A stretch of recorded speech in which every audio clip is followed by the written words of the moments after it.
সুপ্রিয় দর্শক, আসসালামু আলাইকুম। আমরা রয়েছি দিনাজপুর জেলার আমবাড়িহাটে। দেখছিলাম ফ্রিজিয়ান জাতের ষাঁড় গরুগুলি। দেখি কত দামে বিক্রি হচ্ছে এবং কত দাম চাচ্ছে।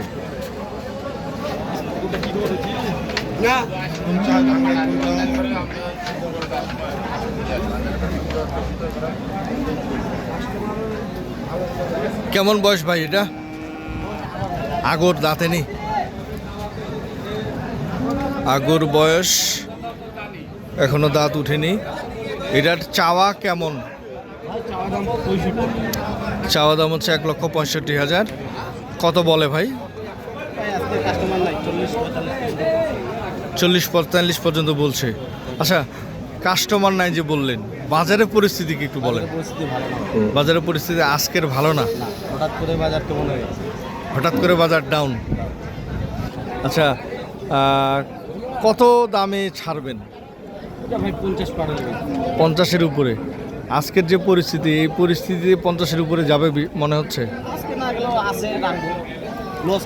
মানে আজকে যাবে না, এটাই বলতেছি।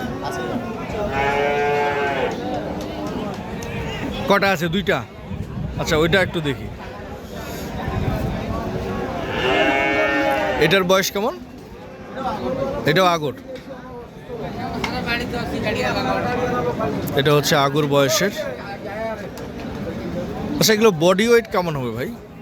বডি ওয়েট ভাই সেরকম, যদি কেউ মাংসের জন্য কিনে সেক্ষেত্রে বডি ওয়েট কেমন হতে পারে? আইডিয়া একটা। এটা 4 মণ, এটা 4 মণ, এটা 5 মণ, আর এটা 5 মণের উপরে। আচ্ছা, এটা চাওয়া দাম কত রাখছেন? চাওয়া দাম 145। 145 চাওয়া দাম হচ্ছে 1,45,000। কত বলেছে ভাই? 25, 27, 25 থেকে 30 ভাঙে বলতেছে। কত হলে ছাড়বেন? 30-এর উপরে গেলে ছাড়বেন।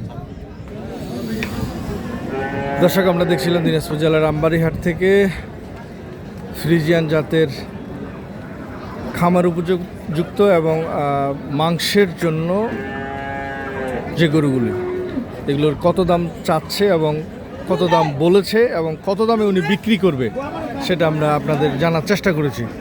বড় ভাই, আপনার একটু কন্ট্যাক্ট নাম্বার দেওয়া যাবে?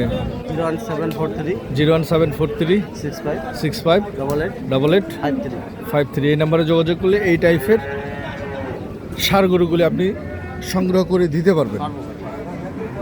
একটা করে না, কেউ যদি চায় 1 গাড়ি 2 গাড়ি কিনে দেওয়া। কেউ যদি 1 গাড়ি 2 গাড়িও চায় সেটাও আপনি দিতে পারবেন। বড় ভাই, এটা কেমন বয়স? দাঁতছে কি? দাঁতছে? দাঁতে নেই, আগর। কেমন চাওয়া দাম? 110। কত বলতেছে? ওর দাম বলতেছে 2000 কম, 1 লাখ, 3000 কম, 97-98 বলতেছে। কেমন তার? বেচবো না। হ্যাঁ, আমি ভাঙি বেচবো না। মানে বিক্রি যেহেতু করতেই হবে সেক্ষেত্রে বিক্রি করবেন 1 লাখই, ভাঙবেন না।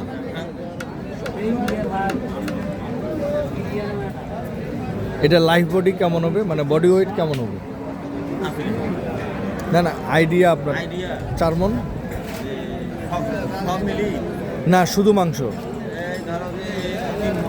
4 মণ হবে না, 3 মণ। 3 মণ।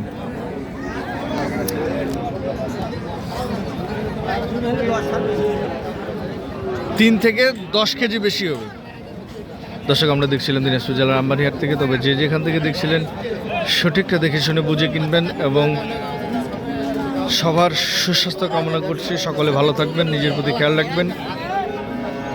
এতটুকু প্রত্যাশা রেখে ভিডিওটি এখানে শেষ করছি। আল্লাহ হাফেজ, আসসালামু আলাইকুম।